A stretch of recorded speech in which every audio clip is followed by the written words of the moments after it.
Bengal fights devastating floods with several villages severely hit. The political storm over the deluge continues. The Bengal Chief Minister Mamata Banerjee has penned a second letter now stating that the Damodar Valley Corporation, also known as the DVC, released water from the dams without consulting her government, leading to the severe flooding.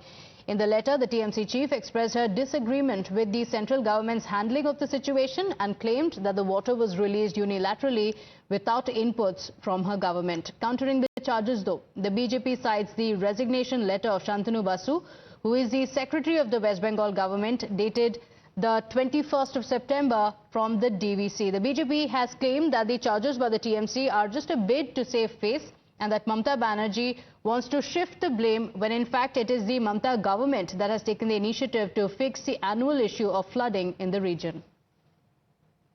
Every time these areas, especially the Ghatal and the surrounding area, they get flooded with this. Every time they get flooded. But the thing is that, and Mamata Banerjee used the same word every year. It is a man-made flood. It is a man-made flood.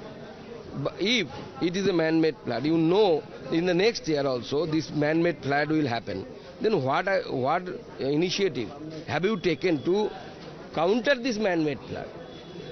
Last 1 year, ask Mamata Banerjee whether have you taken any action or any letter you have written to the ministry or the Jharkhand government to counter this. They did nothing. So as the political parties continue to point fingers at each other over the alleged mismanagement, it is the common man that continues to suffer. Times now travel to East Mednipur, where the villagers are facing severe flooding and are facing lack of even basic amenities, including drinking water and sanitation. पश्चिम मिदनापुर का ये घाटाल इलाका है और हमारे पीछे का आपको no parking sign आपको दिख रहा होगा। ये नो पार्किंग साइन इसलिए है क्योंकि ये एक समय पर सड़क हुआ करती थी, जो फिलहाल जो है जल जमाव की परिस्थिति में यहाँ पर नावों से यातायात कर रहे हैं लोग। आप देखिए कितनी मुश्किल के साथ जो है नाव के जरिए लोग यहाँ पर यातायात कर रहे हैं और एक डोरी जो है वो बांधी गई और रस्सी की मदद से जो है, क्योंकि पानी का करंट इतना ज्यादा है कि वो पीछे धकेल रहा है, इसलिए यहाँ पर वो इस रस्सी की मदद से जो है नाव को घुमाने की कोशिश कर रहे हैं। और आपको शायद ये देखकर अंदाजा हो जाएगा कि पानी का स्तर कितना ज्यादा है। हमारे सामने आप देखिए, आपको महज इस दुकान की छत दिख रही होगी। ये एक मोबाइल फोन की दुकान है जो पूरी तरीके से डूब चुकी है और उसके बाद आप जैसे से देखेंगे आपकी नजर जहां तक जाएगी, जो ग्राउंड फ्लोर है वो पूरा का पूरा जो है वो डूब चुका है और फर्स्ट फ्लोर तक जो है पानी जा चुका है। एक के बाद एक जितनी दुकानें यहाँ पर सटी हुई हैं, लगी हुई हैं एक दूसरे से, वो पूरी तरीके से उसका शटर डूब चुका है और नाम जो है सिर्फ आपको दिख रहा होगा। यह घाटाल की तस्वीरें हैं। यहाँ पर हर एक गली नुक्कड़ की ऐसी हालत है और जल जमाव की परिस्थिति है। पानी का स्तर इतना ज्यादा बढ़ चुका है कि यहाँ पर लोगों को नाव की मदद से यातायात करना पड़ रहा है। पश्चिम बंगाल के पूर्वी मिदनापुर जिले का पाशकुड़ा इलाका है और यहाँ पर बाढ़ जैसी परिस्थिति है।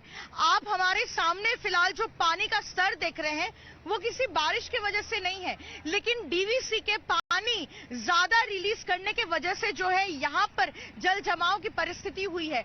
हम जहाँ खड़े हैं ये नेशनल हाईवे 6 है और इस नेशनल हाईवे पर जो है इतना पानी जमा हुआ है कि यहाँ पर जो यातायात की सेवाएं हैं वो काफी हद तक ठप हो चुकी है। हम आपको तस्वीरों के माध्यम से दिखाते हैं। ये NH6 है और NH6 पर जिस तरह से हम देख रहे हैं कि जल जमाव हो रखा है यहाँ पर और इसी को लेकर राजनीति भी हो रही है, क्योंकि मुख्यमंत्री ममता बनर्जी ने ये कहा था कि झारखंड के साथ जो है बॉर्डर को सील कर दिया जाएगा आने वाले 3 दिनों के लिए और उसके बाद ही कई ऐसी ट्रकें थी जो लंबी लंबी कतारों में जो है वो खड़ी हो गई थी क्योंकि वो यहाँ आ नहीं पा रही थी।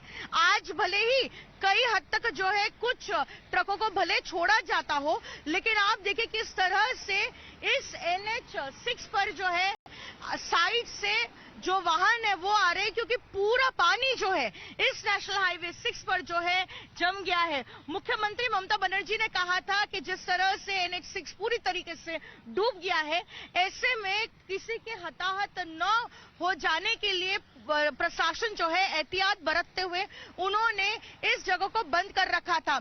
लेकिन आप देखिए यहाँ पर कांसावती जो नदी है, वो कांसावती नदी का पानी इस पूरे गांव में जो है जा चुका है। हम आपको तस्वीरों के माध्यम से दिखा रहे हैं। I am the future that was born 100 years ago. I am the purpose that emerged with India's independence, to be a force for business that takes India to the world and the world to India, creating pathways of self-reliance, to stand for progress, the planet and the people,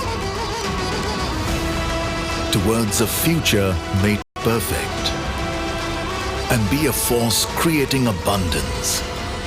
Because independence is not a moment in history, it's a never-ending path to prosperity. Aditya Birla Group, a force for good.